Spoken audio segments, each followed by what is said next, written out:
জাতিসংঘের তথ্য অনুসারে 2023 সালে চীনকে টপকে ভারত বিশ্বের সবচেয়ে জনবহুল দেশে পরিণত হয়েছে। ভারতের বর্তমান জনসংখ্যা প্রায় 145 কোটি। এই বিপুল জনসংখ্যার পরও হঠাৎ করেই দেশটির কয়েকটি রাজ্য ফের জনসংখ্যা বাড়ানোর উদ্যোগ নিয়েছেন, বিশেষত দক্ষিণাঞ্চলের রাজ্যগুলো। সেখানকার কোনো রাজ্য সরকার 2 সন্তান নীতি বাতিল করেছে, জন্মহার বাড়াতে প্রণোদনা দেওয়ারও পরিকল্পনা নিয়েছে। কিন্তু কেন? দক্ষিণাঞ্চলীয় রাজ্যগুলোর মধ্যে কেরালা 1988 সালে, তামিলনাড়ু 1993 সালে এবং অন্যান্য রাজ্য 00 দশকের মাঝামাঝি সময়ে স্থিতিশীল প্রজনন হারের মাইল ফলক ছুঁয়েছে। বর্তমানে এসব রাজ্যের প্রজনন হার 1.6-এর নিচে। উদাহরণস্বরূপ কর্ণাটকের প্রজনন হার 1.6 এবং তামিলনাড়ুর 1.4। স্থিতিশীল প্রজনন হার রাজ্যগুলোতে নতুন এক সংকটের তৈরি করেছে। দানা বাঁধছে উদ্বেগ। 2026 সালে দেশটির নির্বাচনী সীমানা পুনর্নির্ধারণ করা হবে। 1976 সালের পর এটাই প্রথমবারের মতো এমন পদক্ষেপ নেওয়া হচ্ছে।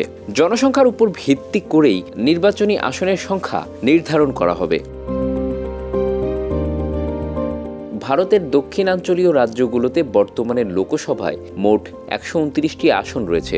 এর মধ্যে তামিলনাড়ুতে 39টি, কেরালায় 20টি, অন্ধ্রপ্রদেশে 25টি, কর্ণাটকে 28টি এবং তেলেঙ্গানায় 17টি আসন রয়েছে।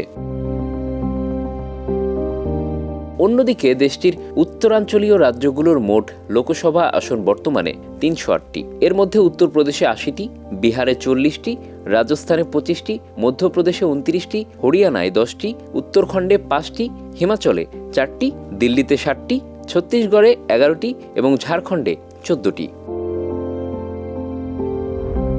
সীমানা পুনর্নির্ধারণের ফলে জনবহুল উত্তরাঞ্চলীয় রাজ্য যেমন উত্তরপ্রদেশ এবং বিহারের সংসদীয় আসন বৃদ্ধির সুযোগ পাবে। অন্যদিকে দক্ষিণাঞ্চলীয় রাজ্যগুলোর আসন সংখ্যা কমে যাওয়ার শঙ্কা রয়েছে। বিষয়টি আঁচ করতে পেয়ে অন্ধ্রপ্রদেশ ও তামিলনাড়ুর নেতারা ইতিমধ্যেই এই পরিস্থিতি সামলাতে বিভিন্ন উদ্যোগ নিয়েছেন। প্রজনন হার বাড়ানোর লক্ষ্যে স্থানীয় পর্যায়ে নেওয়া হচ্ছে প্রণোদনা। অন্ধ্রপ্রদেশে ইতিমধ্যে 2 সন্তানের নীতি বাতিল করেছে।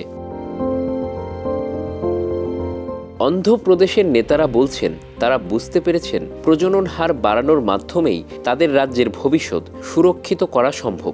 জনসংখ্যার অভাবে যেন তারা জাতীয় রাজনীতিতে প্রভাব হারিয়ে না ফেলেন, সেই চেষ্টা তারা চালিয়ে যাচ্ছে। ভারতে বর্তমানে প্রতিজন নারীর সন্তান জন্ম দেওয়ার গড় হার 2-এ নেমে এসেছে। তামিলনাড়ুতে এই হার 1.4 এবং কর্ণাটকে 1.6। এই পরিসংখ্যান ইউরোপের অনেক দেশের তুলনায়ও কম। ফলে জনসংখ্যার এই ঘাটতি ভবিষ্যতে দক্ষিণাঞ্চলীয় রাজ্যগুলোর রাজনৈতিক ও আর্থিক প্রতিনিধিত্বকে হ্রাস করতে পারে। প্রজনন হার কমার আরেকটি প্রতিক্রিয়া দেখা যাচ্ছে দ্রুত বার্ধক্যর হার বৃদ্ধিতে। মাত্র 28 বছরের মধ্যে ভারতের বৃদ্ধ জনগোষ্ঠীর হার দ্বিগুণ হয়েছে। উন্নত জীবনযাত্রার মান, শিক্ষা এবং নগরায়নই এই প্রবণতার মূল কারণ। Bangla affairs news desk.